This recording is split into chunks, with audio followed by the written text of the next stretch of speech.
Oke, halo selamat malam semua. Assalamualaikum warahmatullahi wabarakatuh. Waalaikumsalam warahmatullahi wabarakatuh. Oke, kami dari kelompok 4 dari kelas 11 RPL 3. Di sini kami akan menjelaskan sintak aplikasi proyek akhir kami, yaitu tentang perpustakaan. Tapi sebelum menuju ke penjelasannya, alangkah baiknya kita kenalan dulu sama anggota kelompoknya.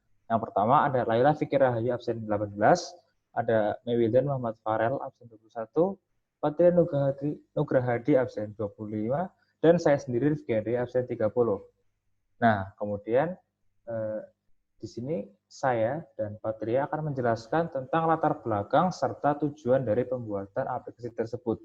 Yang pertama dari latar belakang, yaitu pasti kalian nggak asing sama kegiatan tukar menukar ya, pasti nggak asing banget. Termasuk kegiatan pinjam meminjam buku di perpustakaan sekolah. Nah, perpustakaan sekolah itu banyak menyediakan sekali beberapa buku untuk dipinjamkan. Tentunya ada aktor seperti pustakawan, pelajar, atau karyawan yang lain. Nah, di luar dari bagian aktor, tentunya ada sistem peminjaman. Pelajar bisa memilih dan mengambil buku sesuai keinginannya. Kemudian diserahkan kepada pustakawan. Nah, kemudian oleh pustakawan akan dilakukan proses untuk pendataan data. Nah, kemudian tapi kegiatan tersebut sayangnya hanya bisa dilakukan secara tatap muka atau secara langsung. Nah, karena terhalang keadaan pandemi, sehingga dibuatlah sistem perpustakaan online. Jadi pelajar nggak perlu risau atau ribet buat meminjam, membaca ataupun melakukan kegiatan yang berhubungan dengan buku, karena kegiatan tersebut sudah disimpelkan atau dimudahkan dengan aplikasi perpustakaan online ini. Lanjut. Ya, sekarang kita masuk ke tujuan pembuatan sistem. Tujuan dibuatnya sistem perpustakaan online adalah membuat inovasi atau terobosan baru di bidang teknologi perangkat lunak, di mana kebanyakan kegiatan dilakukan secara dalam jaringan atau biasa kita sebut daring, sehingga akses untuk membaca buku lebih luas. Tujuan lain antaranya, kita menjadi paham hubungan atau koneksi antara pengguna dan admin ataupun dengan sistemnya. Contohnya, hubungan antara pelajar dengan pustakawan di perpustakaan online tersebut.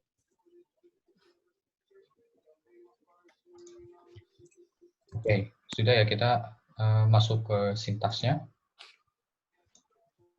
Oke, dari yang pertama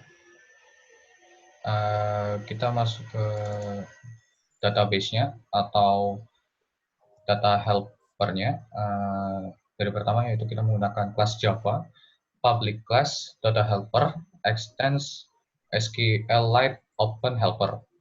Lalu ada private static final string database name dengan nama perpustakaan.db. Lalu private static final integer database versionnya 1. Lalu masuk ke public void on create SQLite database db string SQL.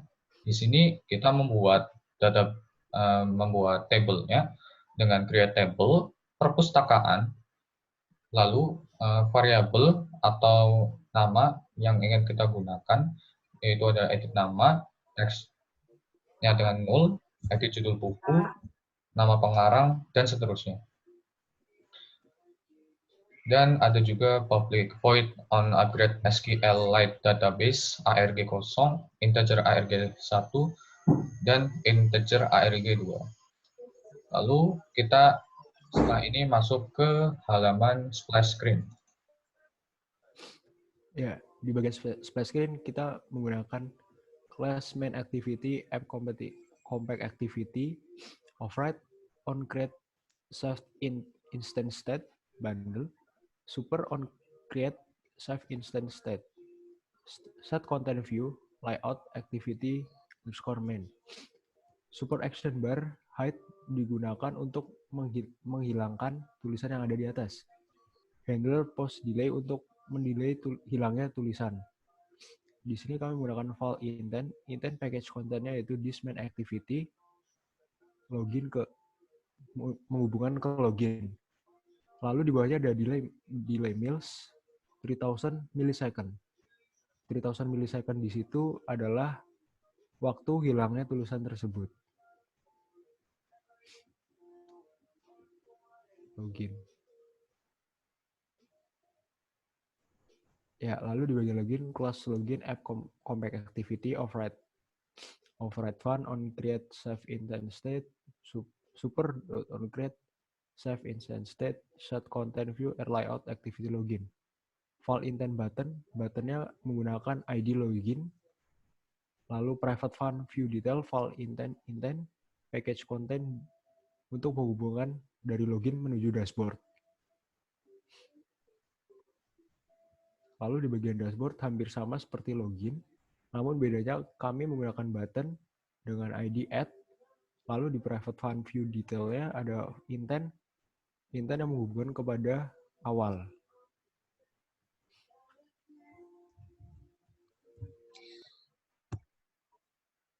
Kemudian pada public class awal instance sendiri terdapat string list menu, string list view menu, protected cursor, data helper, public static awal MO, dan add override.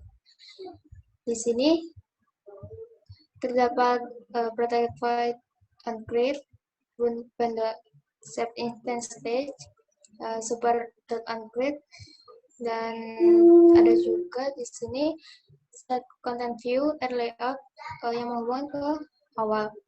Untuk floating action button itu untuk menghubungkan ke create. Kemudian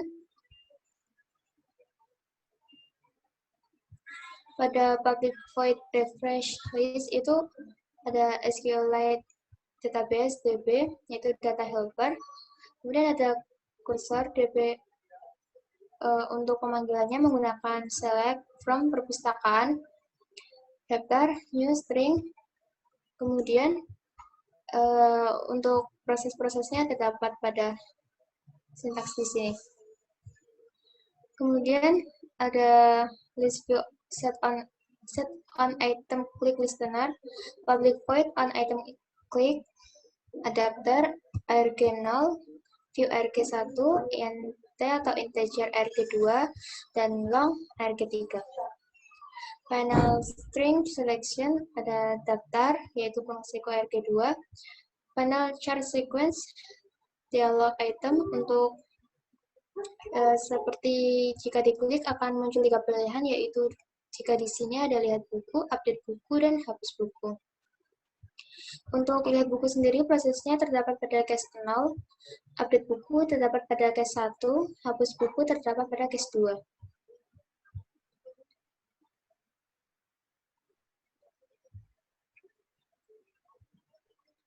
Di sini terdapat detail activity. Detail activity sendiri itu untuk kumpulan dari semua sintaks seperti memunculkan. Di sini ada add override, protected void on create.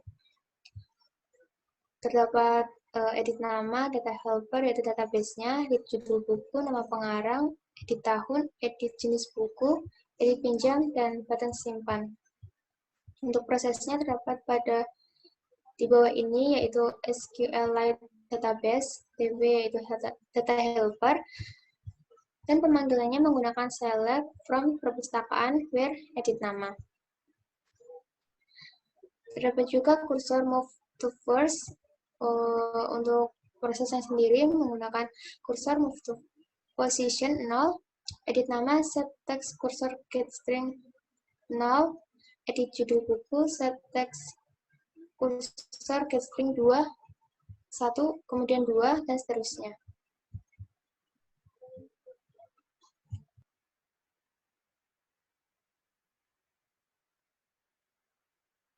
Oke, baik. Cek. Oke, baiklah. Kita berlanjut ke bagian create atau membuat. Mulai dari bagian atas ada data helper, kemudian ada button juga diambil dari database-nya. Kemudian di bawahnya ada variabel edit nama, edit judul buku, nama pengarang, edit tahun, edit jenis buku, dan edit pinjam. Nah, kemudian di bagian bawahnya ini ada beberapa bagian, yaitu variabelnya itu diinisialisasikan dari masing-masing variabel yang kita ingin panggil.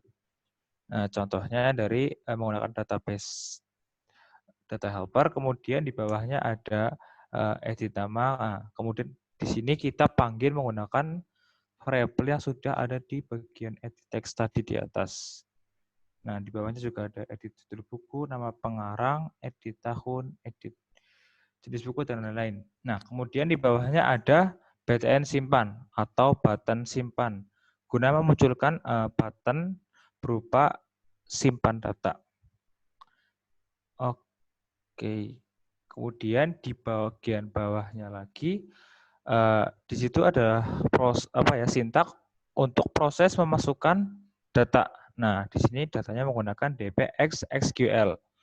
Lalu ada insert into menggunakan db perpustakaan, dan ada beberapa variabel, edit nama, edit judul buku, nama pengarang, edit tahun, edit jenis buku, dan edit pinjam, values, dan kemudian ini adalah prosesnya. Oke, kemudian untuk toast make text itu berfungsi untuk menampilkan notifikasi, menampilkan atau kayak memberi notifikasi bahwa buku yang kita inputkan sudah tersimpan gitu. Oke, lanjut ke bagian update atau merubah. Untuk konsepnya itu nggak jauh beda dari seperti yang sebelumnya saya jelaskan di bagian create. Hanya saja di bagian update ini menggunakan atau memanggil data yang sebelum diupdate, gitu maksudnya. Hampir sama menggunakan detail helper, button simpan, terus variabelnya ada edit nama dan lain-lain. Nah, kemudian di bawahnya ada menginisialisasikan variabel-variabel yang akan kita masukkan dan kita update. Oke, kemudian di bawahnya lagi ada nah itu. Ada sintak untuk memanggil buku untuk diupdate. Lalu untuk update sendiri, mulai update di sini menggunakan sintak perpus underscore edit nama di situ. Nah, where edit nama, sorry. Nah, kemudian di bawahnya ada proses untuk memasukkan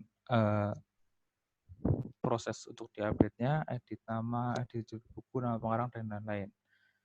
Nah, kemudian di situ ada btn simpan atau button simpan, sama seperti yang tadi di bagian create, untuk menyimpan buku yang telah kita simpan atau update. Nah, kemudian di bawahnya ada prosesnya, dan terakhir bagian toast make text seperti tadi, yaitu untuk menampilkan buku yang telah disimpan.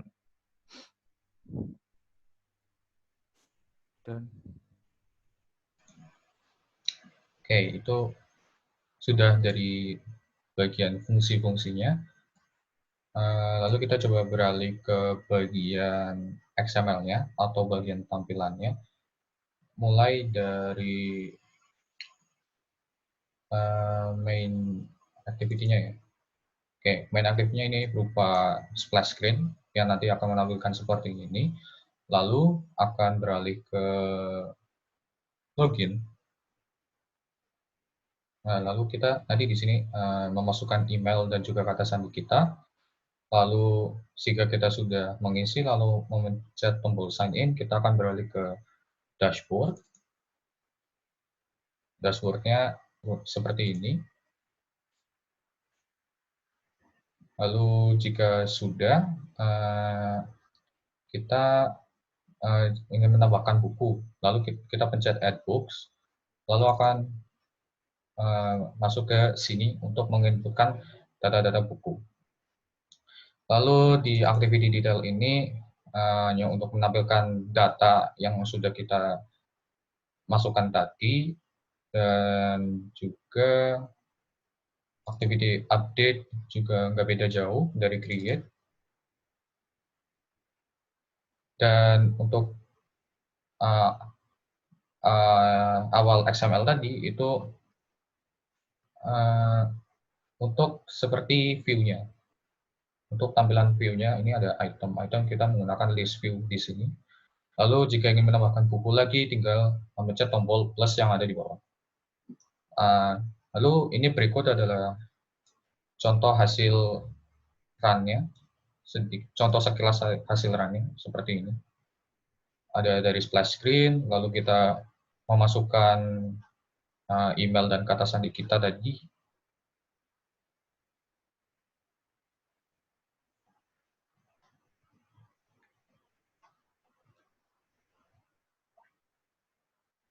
Lalu kita ke bagian dashboard-nya, ingin menambahkan buku, lalu menambahkan atau menginput buku yang ingin kita masukkan. Itu adalah sekilas dari hasil run aplikasi kami.